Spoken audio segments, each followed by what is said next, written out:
It's football time. Well, here we are, ladies and gentlemen. We are a week from today, as of recording this, away from the NFL season starting with the Eagles versus the Cowboys. And if you have been on this channel before, about a year ago or so, that was the last time probably I posted. But, you know, we talk fantasy football here, and this is a new surrounding because we moved houses this year. And so I've been very busy, but I don't really kind of make any videos talking about fantasy football this year. I just wanted to slide on in here at the very end of the preseason here and let everybody know who my flag plant players are, my favorite players going into 2025. Now, obviously, these are not literally like my number one overall player. That would just be Jamar Chase. But that's not so much fun. These are the guys who I find myself drafting every single draft almost. So my first player is someone who I'm actually a little bit frustrated with myself because I actually don't have him on any dynasty teams because I was a believer of him in the draft. I actually drafted him in a couple dynasty leagues. And then along the way, we've had a lot of, ups and downs, quite frankly, more downs than ups up until about a year ago. And that's Jameson Williams. I feel like in the second half of last year, he finally really figured some things out, right? He ended up with 1,000 yards over last season, as a matter of fact. And I look at the Detroit offense as a whole, and I see some regression candidates from Amon-Ra St. Brown to an extent. Jahmyr Gibbs, I think from a touchdown standpoint, could take a bit of a regression. Really the Lions offense as a whole. But Jameson is kind of the one player that I look at and I go, man, this kid looks primed for an explosion. In the second half of last year, he really seemed to figure things out a little bit. And he finally kind of gets to go into a season knowing what his role is and not having an injury, not having a suspension, none of that BS bothering him going into this year. So I've got Jameson Williams. I think he's my wide receiver 16. I don't have my notes up right now, guys. I don't even have really too many nerdy statistics for you like maybe I would have in the past. This is just kind of me going off the cuff of who the players are that I found myself drafting the most this year. But for example, I've drafted him over Garrett Wilson this season. So kind of that mid wide receiver 14, 15, 16 kind of range. That's where I've been taking Jameson Williams a lot this year. It's just a player who I think is finally going to put it all together and have that major breakout season. My bold prediction that I don't even know if I fully believe is that Jameson Williams will be even better than Amon-Ra St. Brown this year, especially in non-PPR, because I think St. Brown will just have the volume of catches. He could have 20 or 30 more receptions than Jameson Williams, but Jameson, I think he's got so much more high-end potential. My second player, and this is a player who was very interesting in that I was not huge on him during Dynasty rookie drafts back in April, but I've come fully around to him in redraft for sure, and that's RJ Harvey, running back for the Denver Broncos. This is a kid who is a bit of an older prospect, but was super explosive in college. I'm not worried at all, really, about the J.K. Dobbins addition. I think that is a fine backfield mate for him. I don't think I ever really thought that he would be all alone and have a monopolized backfield. But to have J.K. Dobbins be the only other guy in that backfield, to me, there's a whole lot of other players who have more worrying threats in the backfield with them. I think RJ is going to just emerge as the guy in this backfield. I think it could be a Chase Brown from a year ago kind of scenario where, sure, maybe it takes 6 weeks. But then once RJ becomes the number one guy, though, he could be absolutely dominant with it. Javonte Williams had a lot of catches last season. A Sean Payton offense and, quite frankly, a Bo Nix offense are two factors I think really come to play here for RJ. And I think there's going to be a lot of short passes, a lot of dump offs to the running back. So it's even more opportunity for RJ Harvey to take advantage of. My number 3 here is Dak Prescott, quarterback for the Dallas Cowboys. My first 2 are kind of younger players. Now we got a veteran in here. And this is a guy who I look at the Cowboys situation here, and I don't see a very good running game. I don't see a good defense at all. I can just see this thing being just pass attempt palooza over here for Dak. And so really it's kind of a volume play. It wasn't that long ago either, that second half of 2023, where we saw him just be an absolute cannon in the second half of that season, and him and CeeDee Lamb won a lot of people's leagues that year. And so I think that is the high-end potential that still exists for Dak, and he's going late enough. I mean, I think I've got him at my quarterback 8, I believe it is, for this year. And you can easily take him as like QB 11 off the board on most sites.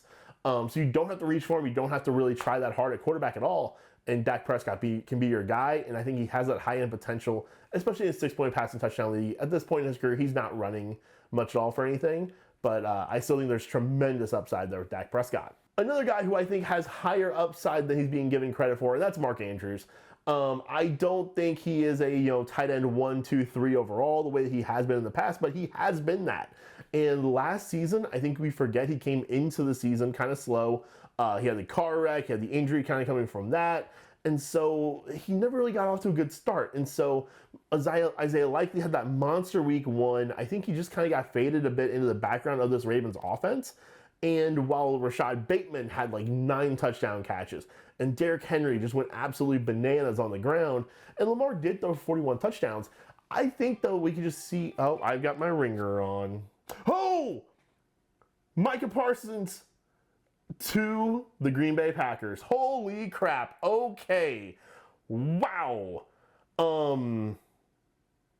Okay. Well, guys, go check out next week my predictions podcast with my buddy Ryan McDaniel over on his channel, where I kind of joked last time we recorded that about Micah Parsons solidifying my Packers Super Bowl pick. So there you go. Bonus part of this podcast. I guess draft the Green Bay Packers DST now. Okay, who was I talking about again? Was it Mark Andrews? I think it was Mark Andrews. So Mark Andrews, in the past, he's been an excellent tight end for fantasy football. It was like him, Kelsey, and Kittle are kind of that previous generation, right? And I think Andrews still just has a lot of juice left in him. Isaiah Likely currently dealing with an injury. Derrick Henry is a player who I have injury concerns about this year because of his age. And quite frankly, I have efficiency concerns, right? Like if a 32-year-old running back does fall off a little bit, I think that could then lead to good things for a short passing target. I think that could be good for Zay Flowers, but I also think that could be really good for Mark Andrews. And he's cheap. I got him in my home draft in the 9th round on Sunday. So he's definitely not going for Mark Andrews prices anymore. And I still think that player is in there somewhere. I have one more player that I want to mention here today, and it's kind of a late round target who I've just been walking away in every draft with, and that's Braylon Allen. I like Breece Hall quite a bit, I really do, but I have had enough negativity of Breece Hall in my life that I am ready to be open to Braylon Allen as kind of a complimentary runner with him. He's a power back, and I think if you look at Aaron Glenn and kind of the coaching staff he's brought in from Detroit, I think you can see him having a little bit of that David Montgomery role. Now, he's not going to be David Montgomery a touchdown a week, but can he be a guy who, if Breece Hall is also healthy, can be a flex or really, honestly, more of an RB2 in a pinch, right? You'll be able to find like a PPR wide receiver kind of thing to put in that flex spot. But like if you are in a pinch at RB2, I can see a world where this season we're saying Braylon Allen is getting enough work to be relevant on his own. And oh, by the way, he might be a top 4 handcuff, let's say. And so I think that there's just a lot of goodness to be had there potentially out of Braylon Allen. And the price tag, again, is just super cheap. So those are some of my favorite players going into the 2025 fantasy football season. Who are some of yours? Put those in the comments down below. I am going to do my best, guys, to kind of try to make some content this fall throughout the season. I don't know yet what it's going to be, whether it'll be, kind of game previews, or if it'll kind of be standalone topic kind of things throughout the middle of the week. We will see. My work schedule gets very crazy in the fall, but I will do my best to provide something for you guys, and quite frankly, something for myself, quite frankly. I really enjoy doing the fantasy football videos. It kind of gives me a chance to talk about my favorite thing in the entire world, even if I'm just talking to a camera and to the internet as a mythos out there. So we'll see. I'm gonna do my best to do something, but hey, be sure to like the video, subscribe, and be sure to also check out my buddy Ryan McDaniel. All of his stuff. He's been going through the NFL, not just fantasy football wise, but more of the actual NFL wins and losses. He's been going through his team by team previews. I hopped on his podcast over there at the Views from the 573 podcast. I did the AFC North preview with him a few weeks ago now, and we just last night recorded our Super Bowl predictions. That was going to come out next week, though, close to the season. So be sure to give Ryan a follow over there on podcast apps, Spotify, Apple Podcasts, all that good stuff. But until then, we'll see you next time. As I drop my microphone, in case that didn't record very well, that audio is bad. It's been a while. I'm out of practice. We'll see you next time.